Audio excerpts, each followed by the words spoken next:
She left me for another man. She looked me in the eyes every morning, told me she loved me. And every afternoon she was building a future with someone else. If someone had asked me what true love looked like, I would have shown them a picture of my wife. My name is Daniel Carter, and for 7 years I believed I was the luckiest man alive. I met Ava at a bookstore in Seattle. She couldn't reach a novel on the top shelf, so I grabbed it for her. She smiled, thanked me, and somehow that simple moment turned into coffee, then dinner, then years of memories I thought would last forever. 2 years later, we stood in front of our families and promised to love each other for the rest of our lives. I meant every word. Every morning I woke up before Ava, made her coffee exactly the way she liked it, and packed her lunch before heading to work. On weekends, we'd drive along the coast, talk about our dreams, and laugh about the future we'd build together. When she wanted to start her own marketing career, I supported her without hesitation.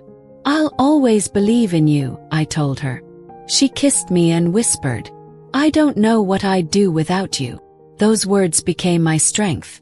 I worked extra hours so she could chase her dreams without worrying about money. I missed family gatherings, skipped vacations, and even postponed buying my dream truck because I wanted her to have everything she deserved. Watching her smile was enough for me. Or so I thought. A year after she joined a marketing company, little things began to change. She suddenly cared much more about her appearance. New dresses, new perfume, perfect makeup. Even on ordinary Tuesdays. When I complimented her, she'd simply smile and say, "My office has more client meetings now." Sounded reasonable. I believed her. Then came the late nights. "I'm sorry, Daniel," she'd say while grabbing her purse. "We have another project deadline." I never complained. Instead, I'd text her, "Drive safely. Dinner will be waiting." Sometimes she'd come home after 10. Sometimes after 11. She'd apologize, hug me, and tell me she was exhausted. I would warm up her dinner while she showered. I never imagined she was washing away someone else's embrace. One evening while folding laundry, I noticed something unusual. The perfume on her jacket wasn't the one I had bought her. It was men's cologne. For a second my heart raced. But I quickly convinced myself there had to be a logical explanation. Maybe someone hugged her at work. Maybe she sat beside a coworker during a meeting. I hated the fact that my mind had even gone there. Trust, I believed, meant giving the person you love the benefit of the doubt. Weeks passed. Then something happened that I couldn't ignore. It was our wedding anniversary. I had booked a table at the same restaurant where I had proposed.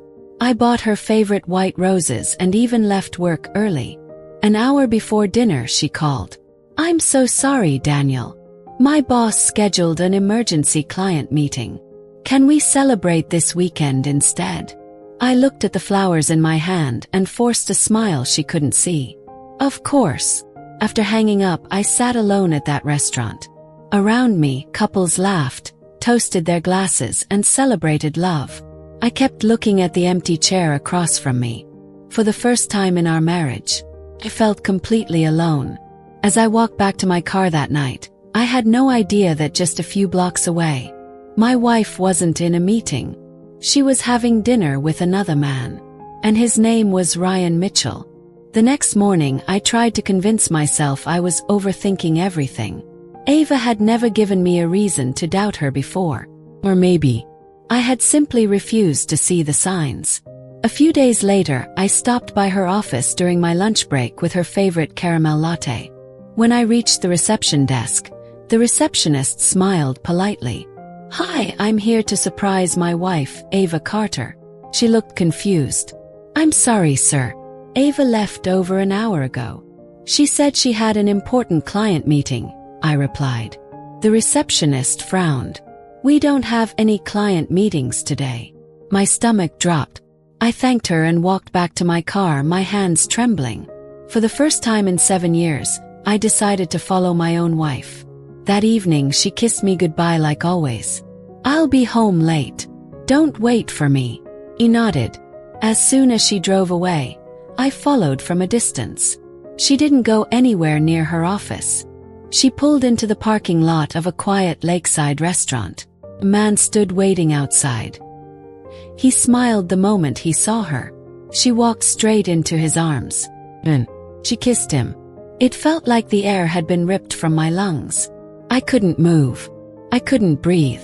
Everything I believed about my marriage shattered in a single moment. I left without saying a word. That night she came home smiling.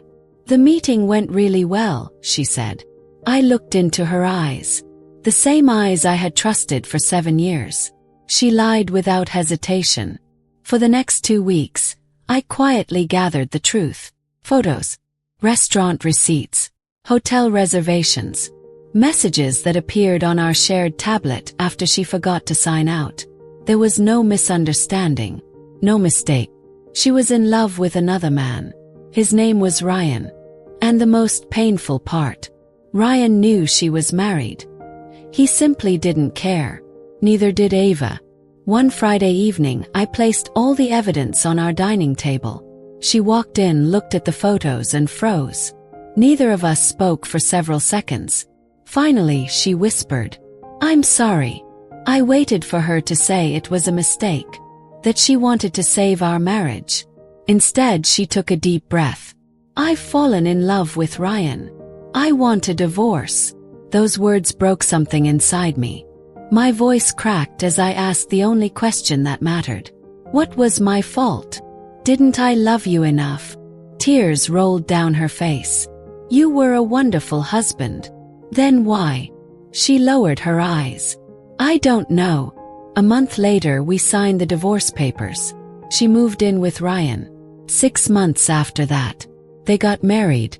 A friend accidentally showed me their wedding photos online. There she was, smiling the same smile she once gave me. I won't lie, cried. Not because I wanted her back, but because I realized the life I had built disappeared without my choice.